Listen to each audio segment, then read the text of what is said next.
Xilonen's first beta cycle recently passed, so it's time to figure out how all of this impacted her kit. But before we see what she excels at now, let me first summarize her kit. Xilonen is a Geo sword user who has two different stances she can utilize depending on how many Pyro, Electro, Hydro, and Cryo members are in the party. In both stances, her skill will cause her to rush forward, dealing Geo damage, scaling on her defense, and then go into the Night Soul state for up to 9 seconds. In this state, she will gain a Geo infusion on her normal and plunging attacks that now scale based off of her defense, and she cannot use her charged attacks. If there are less than 2 Pyro, Electro, Hydro, and Cryo members in the party, she will be in her main DPS stance, where she gains a 30% damage bonus while shredding the Geo resistances of nearby enemies by 36%. Additionally, her Elemental Burst, when cast, will deal 3 quick instances of Geo damage, scaling based on her defense. If there are 2 or more Pyro, Electro, Hydro, and Cryo members in the party, she will be in her support stance upon casting her skill. In this stance, after triggering a normal attack, she will increase her current Night Soul point amount, which will cap out after 2 normal attacks. When her Night Soul points are capped this way, she will forcefully re-trigger Night Soul Burst, though this can only occur once per 14 seconds. On top of that, she will continuously reduce Geo plus Pyro, Hydro, Electro, and Cryo resistances if units with those elements are currently in the party of enemies around the active party member by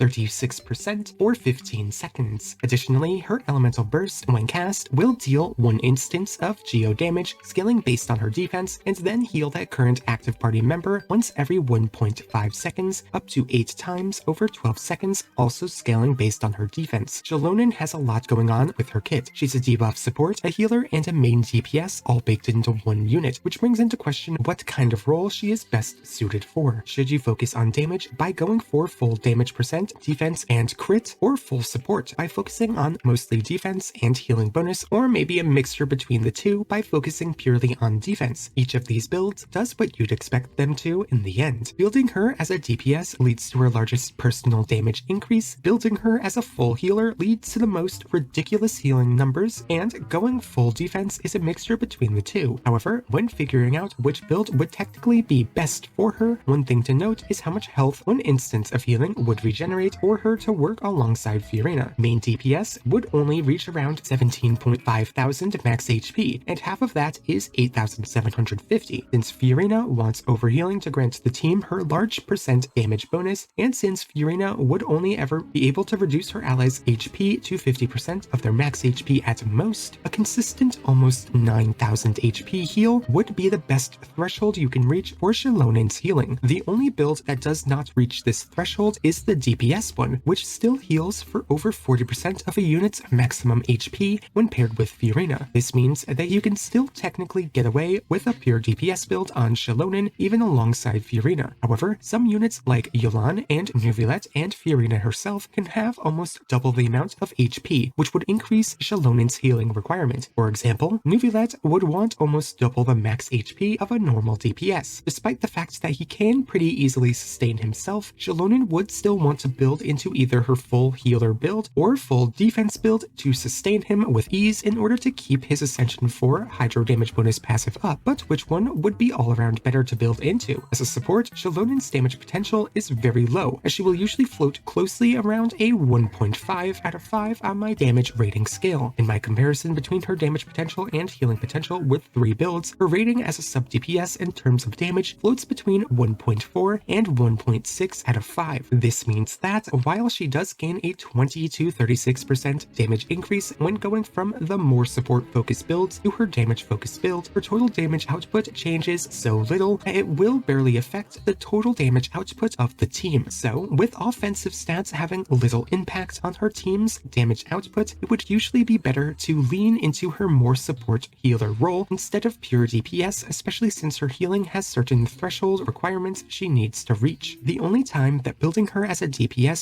would be a good idea would be when using her as a main DPS. As a main DPS, Xilonen relies solely on Goro in order to have enough raw stats to deal damage, and even then, her damage can only reach a 3.5 out of 5, which is not much. However, this is about the same amount of damage that some single target focused DPS like GENSHIN and Yoimiya would be able to achieve against AoE content. While it is definitely not worth using her in this fashion, it's not completely out of the question, as long as she's paired with Goro. However, Xilonen's massive buffing potential for her team is her main benefit, and it's what makes her so strong right now. Xilonen offers a very large 36% res shred to Geo plus Pyro, Cryo, Electro, and Hydro in a large AoE passively for 15 seconds. On top of that, when she triggers Crystallize, she increases the entire team's Geo damage percent plus the damage percent corresponding to the element that she crystallized off of for 15 seconds. This is ridiculously broken as it ends up increasing the damage of the better main DPS in the game plus off-field DPS super consistently. Neuvillette is the main talk of the town to mention since he gets little benefit from many support units due to his charge attack playstyle and his large desire for HP. Before, only Kazuha and Furina could support him with offensive buffs. Baizhu would normally be the final pick due to his ability to allow Neuvillette to use his charge attack uninterrupted while also full healing the team for Furina, but he offered no offensive utility for Neuvillette. While she doesn't have the same interruption resistance and the team healing that Baizhu does, Xilonen comes with the benefit that she buffs Neuvillette, Furina, and Kazuha's damage percent while also shredding the enemy's resistances for all of them to deal a massive amount of Hydro damage. When their damage is combined, Neuvillette is able to reach new damage dealing heights as a free-to-play unit, as his teams are able to deal almost 80,000 DPS on average. Adding Xilonen onto a Neuvillette team ends up increasing the team's overall damage potential by almost 23% over Baizhu, which is ludicrous. This is about the same damage increase Neuvillette and his team would receive if each unit were to upgrade to their signature weapon. It's that huge. But Neuvillette is not the only unit that receives an insane damage boost from the addition of Xilonen. Navia is another main DPS that gets massively buffed from her addition. Previously, her two best-in-slot Geo supports were Kachina due to the insane 40% damage bonus she offered Navia and Furina, and Zhongli due to his 20% all-type resistance shredding. Xilonen is just these two units combined though, as she offers the same damage percent increase that Kachina would offer, while also offering a larger 36% resistance shred toward Geo and Hydro or Pyro if you want to use Xiangling. This ends up increasing the damage of Navia's best teams by between 6 to 12%, which is a pretty large damage increase for one of the best single target DPS in the game. Those are just two examples I have at the ready, but there are even more out there. Hu Tao is one who ends up getting an incredible 9% damage increase from the addition of Xilonen when compared to her plunging attack comp alongside Xian Yun. Ito's another, despite his desire for Mono Geo contrasting hard with Xilonen's need for two different elements to act as a support. Even with the loss of Goro, Furina, Bennett, and Xilonen offer such insane damage increases to Ito, and Furina is such a strong sub-DPS that this composition serves as a rather viable side grade to Ito's previously best comp. Even aggravate damage healers get a buff from Xilonen, as Keqing's damage will increase by 7 to 24%, Yai's damage will increase from 10 to 19%, and Fischl will end up either getting a side grade support option due to the overabundance of damage percent she now has, up to a 24% damage increase. This is consistent throughout all Geo, Pyro, Hydro, Electro, and Cryo focused DPS units, even ones like Ayaka, whose freeze team focus does not get interrupted much by Xilonen despite her being Geo. Xilonen shatters only once per rotation, and when she does, she will offer an incredibly powerful buff and debuff for the entire team to make use of. Xilonen works in so many different teams because of her insanely powerful and versatile buffs with few limits. As you might have noticed though, both of these types of buffs are super similar to those of Kazuha's, though they are a bit different, so I want to compare them for a bit. Xilonen offers purely 36% resistance shredding along with a 40% damage bonus for the Geo, Pyro, Hydro, Electro, and Cryo damage when she crystallizes, with both lasting 15 seconds. Then there's Kazuha, who offers usually around 32% damage bonus and 40% resistance shredding to Pyro, Hydro, Electro, and Cryo damage, with both requiring him to swirl the element he wants to buff while lasting almost half the time at 8 seconds. However, since Kazuha's damage percent passive can be triggered even while he is off-field, the percent damage buff of the element that his burst is infused with will usually have permanent uptime. For elements other than the main one he's swirling, due to uptime restrictions, Kazuha would have to constantly double swirl in order to have consistent uptime of both his damage percent and resistance shred passive, while Xilonen does not. So while Kazuha might be able to get off his full 40% resistance shred and 32 to 36% damage bonus off for the main DPS, he will usually be unable to have the same impact on the sub DPS units in the team. The main differences between their buffing potentials are that Kazuha can offer between 18 to 36% average damage bonus with about 18 to 40% average resistance shredding to 4 elements, while Xilonen can offer a 30% to 40% average damage bonus with a 27 to 36% average res shred to 5 elements. Kazuha has lower lows with slightly higher highs than Xilonen, while also being able to buff one less element. Now, I may be making Xilonen out to be better than Kazuha, which I believe is a true statement for the more casual players, but I don't think that's entirely the case for those that know how to get the most out of Kazuha. Those players know how to increase his consistency to be on par with a Xilonen while offering higher level buffs, more elemental application, and while acting as a strong sub DPS, which is the key distinction in their roles. In this sense, they are two sides of the same coin. Xilonen and Kazuha each do a similar job, but in different ways and with different pros and cons. But at the end of the day, they are equals who can even be paired together for some insanely powerful and versatile buffing potential. Being comparable to one of the best and most versatile buffing supports in the game is a freaking milestone and a half for many characters, and I think that just goes to show how strong Xilonen is in her current state. Xilonen is incredibly powerful right now to the point that she is the best defensive support in the game by a mile. I'm still baffled at how she got through the first beta cycle with 0 nerfs, and instead the addition of a new exploration passive. Don't know how that got through, but honestly, I hope she stays this way. For now, I want to know what you all think about Xilonen. What nerfs or buffs would you like to see for her in future beta cycles? Would you like to see any changes at all? Tell me your thoughts in the comments below. But with that, I will skedaddle. Thank you all so much for watching, and I hope to see you all next time. Bye-bye.